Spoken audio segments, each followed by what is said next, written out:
Lo primero que te íbamos a contar es un poco que nos cuentes tú cómo empezaste en el doblaje. ¿Qué fue lo que te hizo querer dedicarte a ello? Bueno, pues, yo la verdad es que, bueno, ya lo he contado alguna que otra vez, realmente yo, mi contacto con el doblaje fue casual, fue por casualidad. Yo no soy de las personas que de siempre hubiera querido hacer doblaje. Como siempre, yo veía los dibujos doblados y el doblaje me gusta, pero no sabía ni siquiera que existía. O sea, yo veía dibujos y ya está, y me gustaban. Y bueno, pues, yo, lo que siempre he sido es muy inquieto, estaba siempre buscando cosas que hacer. Yo tenía un trabajo, trabajaba de cocinero en un sitio y siempre estaba, pues, como estudiando cosas, buscando cosas que hacer. Entonces, la que ahora es mi mujer, Julia Martínez, que es una actriz y directora de doblaje mucho mejor que yo y de luego una voz mucho más bonita, pues ella trabajaba en televisión española con un señor que se llamaba Jesús Hermida, que fue toda una institución. Fue la persona que empezó a hacer la televisión por la mañana. Nosotros somos ya muy viejos, y entonces en aquella época no había televisión por las mañanas, solamente había televisión, y lo primero que se hacía era un informativo regional, había el telediario y luego la programación de la tele. Había dos cadenas y hasta no había ni privadas ni autonómicas. Entonces, este señor, un señor que vino de Estados Unidos y tal, empezó a hacer un magazine por la mañana. Se llamaba El nombre de Jesús Hermida, fue un mito. Entonces ella trabajaba ahí, ella trabajaba de ayudante de producción y bueno, entrevistaron a un montón de gente, vi todas las estrellas del momento, todo tipo de personas. Entonces, una vez un actor famosísimo de doblaje, pues le dijo, "Bueno, Julia, señorita Julia, qué voz más bonita tiene usted. Usted podría valer para doblaje". Dijo, ¿doblaje? Dijo, sí, sí, doblaje, no sé qué, no sé cuánto, se dedicaba él a ello. Y entonces dijo, pues qué curioso. Entonces le recomendó una escuela y me dijo, Jaime, oye, mira, me han dicho esto de doblaje y tal, y me voy a asomar a ver por una escuela a ver qué tal. Digo, pues yo me apunto, voy contigo. Y nada, fuimos allí y nos enseñaron una clase y dijimos, oye, qué divertido es esto. Y bueno, pues nos apuntamos. Y así fue como empezó. Claro, qué Luego, curioso. bueno, sí, sí, sí. Luego, pues nada, empezamos a hacerlo, nos gustó, a mí me gustó mucho, a Julia también, y bueno, pues fuimos avanzando, y en aquella época era una época en la que ocurrió que apareció el vídeo. Hmm. Entonces fue una revolución tecnológica. El doblaje siempre ha ido a base de revoluciones tecnológicas, ¿no? O sea, primero salió la televisión, luego aparecía otra, entonces aparecieron las primeras y sobre todo apareció el vídeo. Entonces el vídeo hizo un boom muy grande y hizo pues que hiciera falta gente, ¿no? Porque de repente ya no solamente se emitían por las televisiones, sino que había películas que la gente las veía en sus casas. Ah, el VHS Y ya las alquila. apareció, ¿no? Claro, sí, el vídeo, que era el vídeo. Bueno, pero pareció primero que era el beta y luego ya el VHS. Sí, sí, sí. Entonces, nada, la gente lo veía en su casa, entonces aquí fue una revolución. Entonces, bueno, pues había movimiento y con el movimiento que había en la escuela, pues se aumentó y lo que hacían era, pues los alumnos que más o menos iban destacados les iban diciendo, oye, pues ponte tú a dar clases en los niveles avanzados, perdón, en los niveles primeros. Y así empezamos a dar clases O sea, de primero fuiste nosotros, ¿no? profesor. Primero fui profesor, primero de nada. Ostras. Primero de nada, profesor de los que empezaban, o sea, yo estaba un poco más adelantado, entonces los que venían por detrás. Y fuimos haciendo, y bueno, pues ya sí empezamos a hacer doblajes, empezamos a hacer cosas, empezamos a ir a series, a estudios y tal, ¿no? Y bueno, pues con eso más o menos fuimos haciendo. Y ya te digo, mi camino siempre ha sido muy, muy, muy poco tradicional, muy outsider, ¿no? Porque lo que ocurrió es que una vez, o sea, íbamos haciendo nuestras cositas pequeñas, nuestros papeles pequeños, con la casa y tal, y una vez apareció un alumno, que trabajaba en una empresa que se llamaba Herbe, y nos dijo que había que hacer una cosa muy curiosa, que era hacer voces para un juego de ordenador. Primera Ostras. cosa, nosotros no sabíamos lo que era ni eso. Te estoy hablando del año 93, creo, o 92, ¿vale? Y entonces, bueno, pues ahí va. Oye, mira, es que necesitamos y tal. Entonces, bueno, pues buscamos entre los profesores, con gente, con los alumnos y tal. Y entonces montamos en casa de un tío que tenía un ordenador y grabamos el que yo creo que fue el primer juego de ordenador que se hizo en castellano. Creo, ¿eh? No estoy, porque había gente que me ha dicho que a lo mejor había otro de Type, pero creo que fue el primero. Se llamaba Ostras, Las que estás ahí en Diosas. plan ahí full casero, en plan ahí.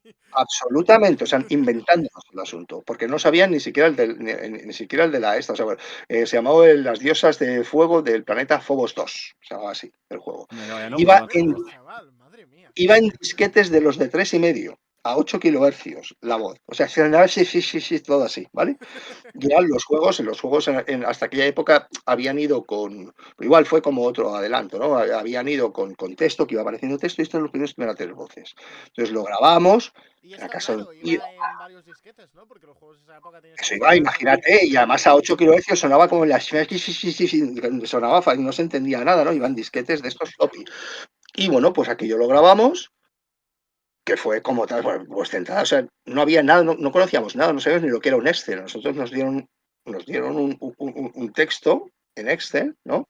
Que eran recuadros y que, claro, que nosotros nos ponían, como suelen venir los juegos de ordenador, todo el texto de un personaje todo junto.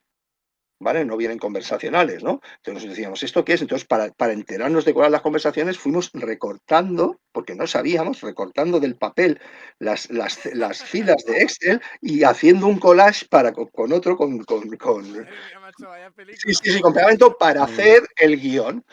Y bueno, pues nosotros hicimos ese juego y vale, pues estupendo, se hizo, se sacó y tal. Y como al cabo de, sigue pasando el tiempo y como al cabo de, yo te digo, esto sería como el 92, pues como al año y medio, una cosa así, sí, sobre el 94, un año y medio, 2 años, yo estaba un día en un museo que había en Madrid, que se llama Acciona, me parece que se llamaba, ahora se llama de otra manera. Era un museo de estos interactivos que se pusieron de moda, que eran, bueno, pues tú podías ver pruebas, dabas a un sitio y veías cómo funcionaba algo hidráulico. Estaba con un sobrino.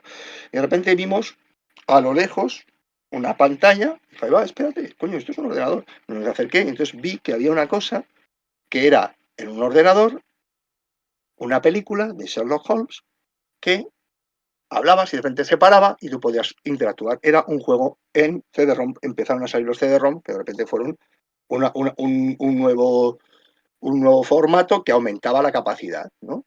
Entonces, oye, esto se puede doblar. Entonces, cuando al día siguiente, algunos de los días, cuando llegamos allá a la escuela, dijo, oye, tío, el contacto de este tío con el que habíamos hecho el juego este, ¿alguien lo tiene? Sí, sí, sí, me buscaron, le llamamos y justo pillamos el momento en el que efectivamente los juegos habían tenido este adelanto tecnológico, que tenían más capacidad, y las distribuidoras estaban buscando cómo poner voces a los juegos. Entonces empezamos directamente a inventarnos cómo doblar los juegos y empecé a dirigir videojuegos, juegos de ordenador. Montamos una cooperativa que se llamó Jaque al Taque y con ello estuvimos haciendo juegos, un montón de juegos de ordenador. Pues ese fue el camino que fuimos haciendo y lo que ocurrió es que a base ya estuvimos bastante tiempo, porque éramos los únicos prácticamente, hicimos juegos muy famosos, se llama el de Dick, el Green Fandango, un montón de juegos muy famosos que hicimos, sobre todo empezamos a trabajar con una gente que se llamaba Drosoft, que estos enseguida los compró una gente que se llamaba Electronic Arts, ¿vale? Y empezamos Ah, a trabajar con ellos. qué grande era, ¿eh? Y, Ese en- suena Sí, más. desde sí, luego. y entonces empezamos a hacer muchos juegos y nosotros o sea, alquilábamos los estudios, nos inventamos todos, pues pensar que eso de la digital, no habían estudios en Madrid que grabaran en digital, grabamos en multipistas, que luego tenían que venir ellos con un DAT y pasarlo el DAT era un sistema digital, que era una cinta digital, ¿vale? Entonces tenían que pasarlo ahí. Y bueno, total que en, Ah, una de, pero en uno de esto, estos juegos, ¿qué lo grababais? ¿Ahí en la escuela tal cual? En plan... no, no, no, en estudios que nosotros contratábamos. Ah, vale, tipo Nosotros alquilando íbamos, salas y ya, tal, ¿no? ya conocíamos gente, contratábamos un estudio, la sala, hacíamos la grabación, pero luego toda la postproducción, bueno, nos inventamos Claro, porque porque de aquello no había nosotros éramos los actores y los que estaban en las distribuidoras eran los frikis del momento informáticos que estaban todos como también empezando, ¿no? Entonces nos fuimos inventando el sistema y entonces llegó un momento en el que para un juego, en aquella época se llevó también bastante el tema que eran las películas interactivas. O sea, eran juegos que en realidad, en vez de tanto 2D, eran películas en actores, ¿vale? Que hablaban a cámara y de repente, pum, se paraba y tenías un montón de opciones, ¿no? Entonces tú podías elegir, ibas por un lado, ibas por otro, y lo que eran un montón de horas de vídeo de gente hablando a cámara. Entonces, para uno de esos, le alquilamos la sala a una distribuidora que se llamaba Arein Multimedia. Le alquilamos la sala Ostras. para hacer uno de los juegos, yo lo dirigí y allí me vieron dirigir y me dijeron, oye, Jaime, tú te harías, o sea, hemos visto esto, nos ha gustado cómo lo has llevado, cómo lo tienes, cómo lo hacéis, no sé qué, no sé cuántos. ¿Tú te podrías hacer cargo de dirigir unos dibujos? Yo, claro, perfecto, muy bien. Entonces me dieron los primeros dibus para dirigir, que fueron dibus hentai, que fueron porno, Es verdad, es fueron verdad. porno Los de comienzos. anime, lo primero que hice. Y después ya, nada más, lo siguiente que me dieron fue una serie que se llamó aquí La La familia familia crece. crece, que se llama Marmalade the Boy, y que fue de las primeras cosas, no, ya se habían hecho cosas animes, pero fue el primer anime que era una telenovela, básicamente, ¿no? Era un Y un muy show, buena que llaman telenovela. ahora. Sí, sí. Y nada, que yo tuvo un gran éxito y, bueno, y ya empecé a dirigir ahí, ya, bueno, fui enganchando porque esta distribuidora se especializó mucho en anime y ya desde entonces fui haciendo y ese fue el camino. O sea, mi camino fue prácticamente más empezar a dirigir, ¿vale? Que iba haciendo papeles, pero casi empecé a dirigir antes que casi otra cosa. Vale, tengo una duda antes de pasar con la segunda pregunta. Si tocaste con Arait, ¿hiciste aunque sea algo mínimo en Inazuma Eleven? Sí, claro. Sí, sí, Hombre, sí, hizo sí, al sí. oso en Inazuma Eleven Go. Sí, o sea, vamos a ir. Hostia, pues Inazuma mola, ¿eh? Eleven, sí, Inazuma Eleven la dirigía un amigo, en paz descanse, Chema Carrero, ¿vale? Que estaba allí y entonces él llevaba la serie. Pero hubo una temporada que él ya no estaba bien, porque era larga, que se llamó, creo, Chrono Stone. Sí. Sí.